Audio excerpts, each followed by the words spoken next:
Olá pessoal, boa tarde, tudo bem com vocês? Espero que sim, espero que estejam todos bem e se cuidando dos seus familiares também.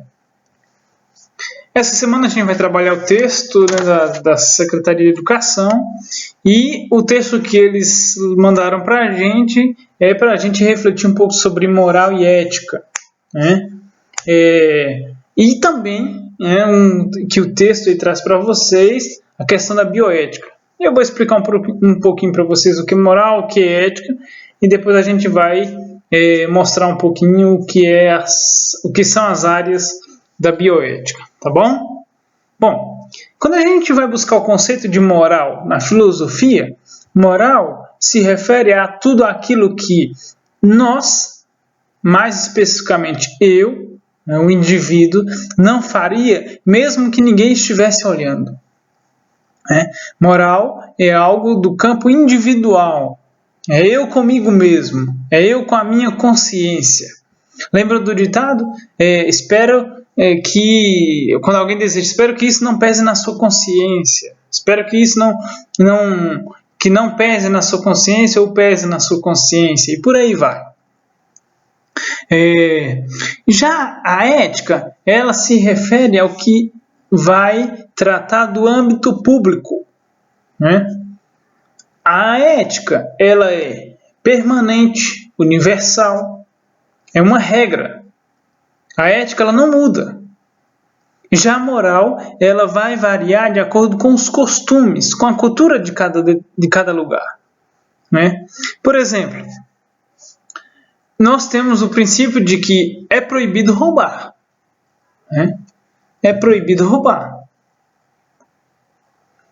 Porém, e se estivéssemos passando fome há semanas? A gente não conseguiu nenhuma doação, não tem dinheiro para comprar nem um arroz e feijão, ou nem uma farinha, né? Há semanas passando fome. E a única coisa que eu consigo fazer para que não sinta mais fome é ir na padaria e roubar um pão para comer, para não morrer de fome. Isso se refere ao âmbito moral. Eu comigo mesmo, eu vou estar bem fazendo isso? Eu sei que é proibido, mas eu prefiro saciar a minha fome a seguir os princípios da lei. Isso vai do indivíduo. Depois, um outro exemplo. Mentir é errado. Mas suponhamos que você fosse morador da Alemanha nazista. E aí houvesse uma família de judeus sendo perseguidas pelos soldados. Eles entraram na sua casa e os soldados também. Os soldados começam a perguntar para você, mas cadê a família? Ninguém passou por aqui? Mas você sabia que se entregar a eles irão para o campo de concentração e morrerão. Ou já serão executados ali mesmo, na sua casa. E você será obrigado a limpar, ainda mais limpar o sangue deles. E cuidar dos corpos. Seria moralmente aceito você mentir para o soldado e dizer que eles não estão ali, que eles fugiram? Será que depois não pesaria na sua consciência se você entregasse eles? Vejam, isso é do campo ético e moral. Depois, a gente vai tratar um pouquinho sobre o que é a bioética. Bioética, segundo o que diz o texto aí, é um ramo da ética. Olha só, lá no início do texto, diz o seguinte: a bioética é um ramo da ética, embora reivindique sua autonomia enquanto disciplina que trata da investigação e problematização específica das práticas médicas, das ciências biológicas e das relações da humanidade com o meio ambiente. Ou seja, a bioética vai tratar de tudo aquilo que envolve a prática das coisas. E aí o autor o autor do texto vai trazer algumas características e algumas discussões para a bioética, que é a questão do aborto, da eutanásia, que é a morte por antecipação. Depois, as células tronco, clonagem humana, transgênicos, uso de animais e de seres humanos como cobaias em experimentos farmacêuticos, e por aí vai. Mas o texto que permeia a nossa discussão num texto é a questão do aborto. E aí eu vou trazer algumas informações, e a partir disso vocês tirem as conclusões de vocês. Segundo o cristianismo, abortar é pecado.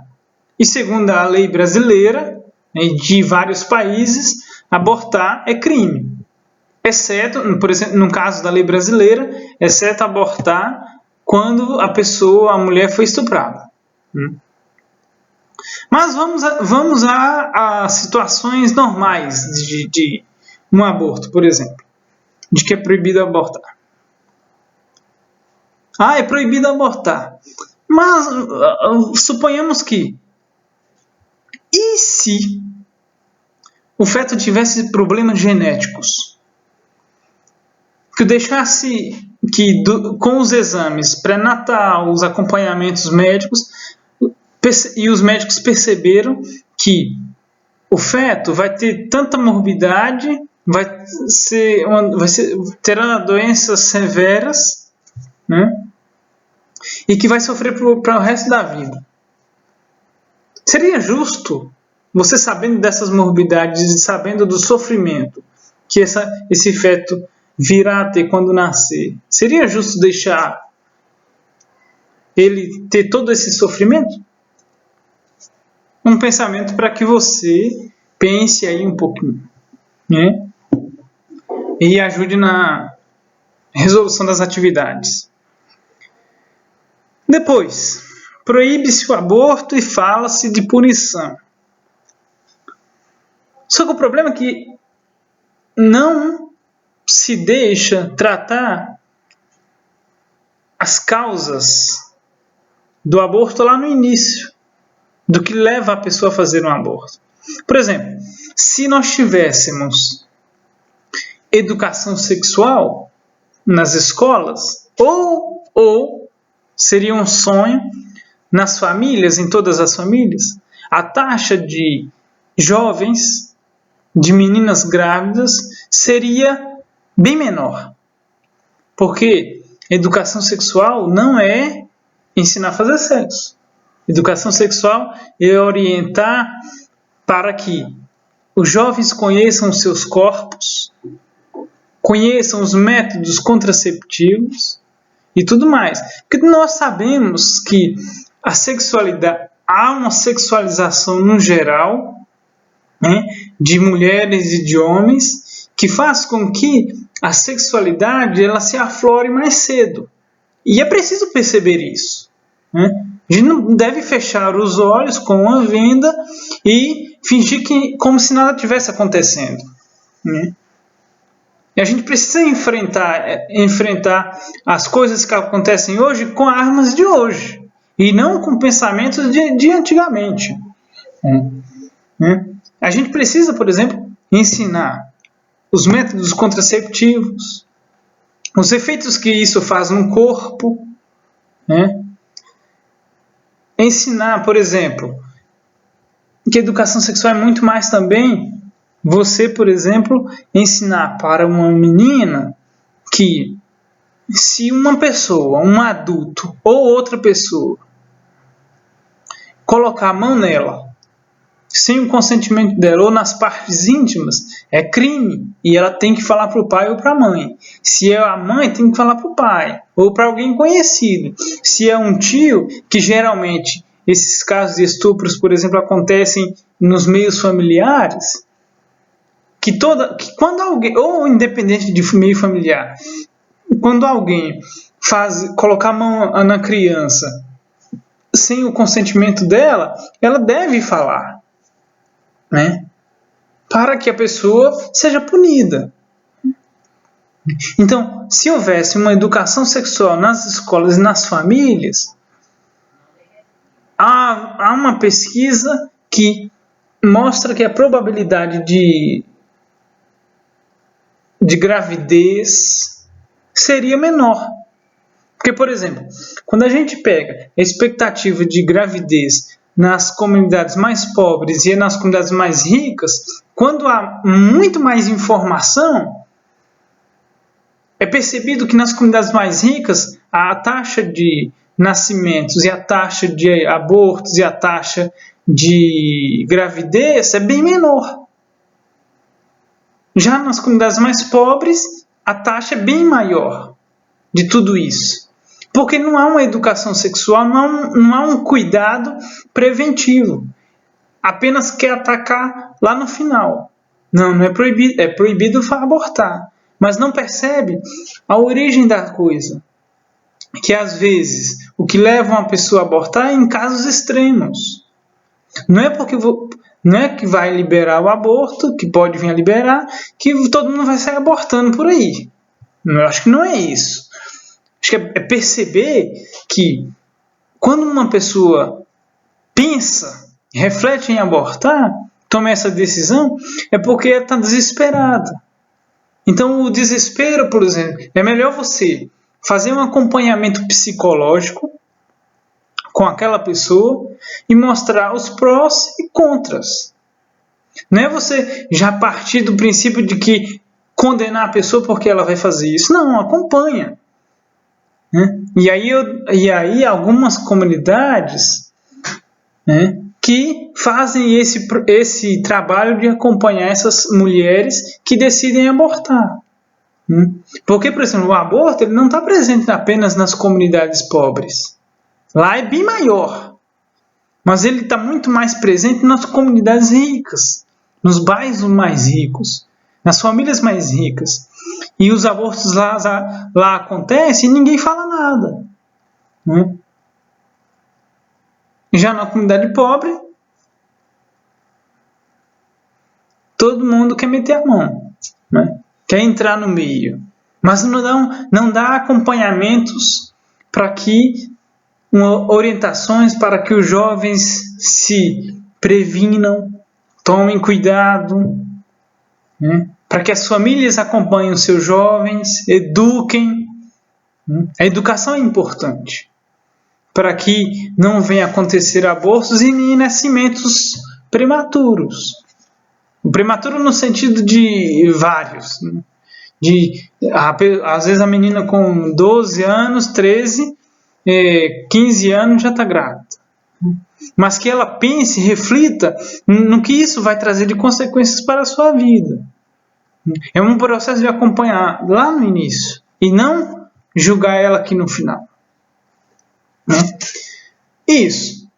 Depois, o texto aí também vai tratar sobre a eutanásia, que é por exemplo, uma pessoa está em estado terminal e ela decidir que quer desligar os aparelhos.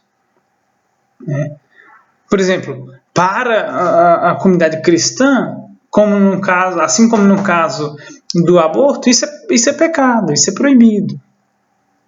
Mas será que a pessoa, sabendo que está sofrendo há muito tempo, será que ela não tem a oportunidade, não tem a liberdade de escolher se ela quer continuar sofrendo ou não? Será que é dever do Estado interferir nisso também? Será que o Estado não teria a obrigação de cuidar de outras coisas, a ter que cuidar da vida, a cuidar da vida privada também das pessoas?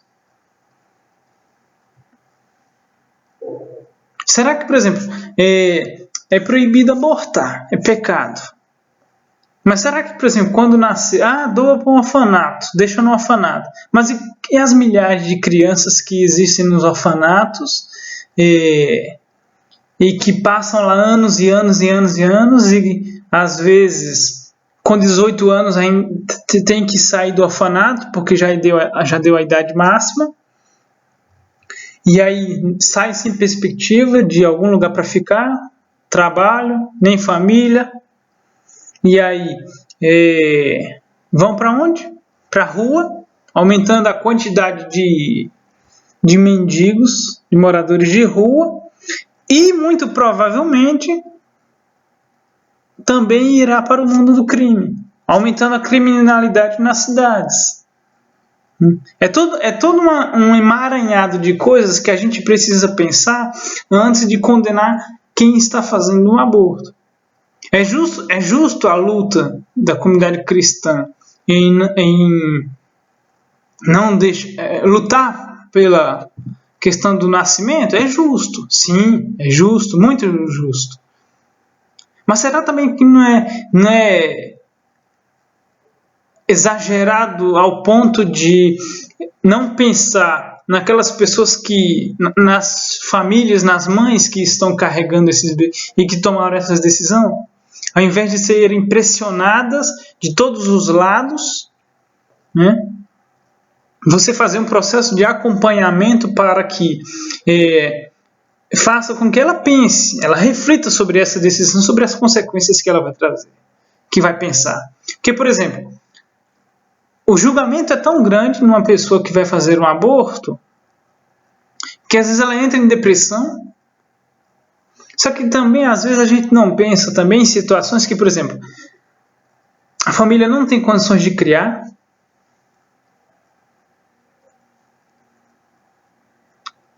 Depois,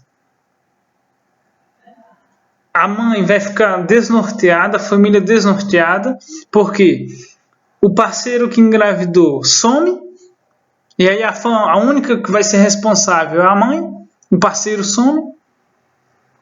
Ah, mas ele engravidou, abriu as pernas. É o que muitos dizem. Mas e se houvesse uma educação sexual na escola? E até nas famílias, se houvesse uma educação sexual, a probabilidade de essa menina ter engravidado seria menor. Aqui eu estou trazendo aspectos simples para a gente refletir. Mas há muito mais coisas por detrás disso que a gente precisa num debate muito maior, né? Mas ao invés de a gente condenar quem está fazendo, entender os porquês dessa pessoa que pensou em fazer um aborto ou uma eutanásia, né? Dá uma certa liberdade e acompanhar, fazer um processo de acompanhamento. Porque antes de julgar, a gente precisa acompanhar e entender o porquê que essa mulher decidiu abortar. E se a gente está proibindo a ela abortar, está condenando ela a abortar, a gente vai acompanhar? A gente vai ajudar ela a criar criança? E a gente vai fazer de tudo para que os orfanatos tenham menos crianças abandonadas? E pior, nos orfanatos há muito mais crianças negras, porque quando há crianças brancas, as famílias geralmente preferem crianças brancas, bebezinhas. E aí as outras brancas maiorzinhas ou negras vão ficando. E aí ou vão morar na rua ou vão para o mundo do crime. Porque muitas das vezes não conseguem uma família para cuidar delas. Então a gente precisa pensar essas coisas, né? Antes de condenar, a gente precisa entender o porquê. Entender as situações. A gente não pode generalizar tudo, né? A gente precisa entender cada situação é uma situação. Bom, então, gente, é isso, né? É isso. Espero que tenha ajudado vocês, né? Espero que tenha contribuído de alguma maneira. Espero um retorno de vocês, que me falem, que gritem, que briguem. Mas que a gente precisa discutir essas coisas, tá bom? Qualquer dúvida, à sua disposição novamente. Um grande abraço.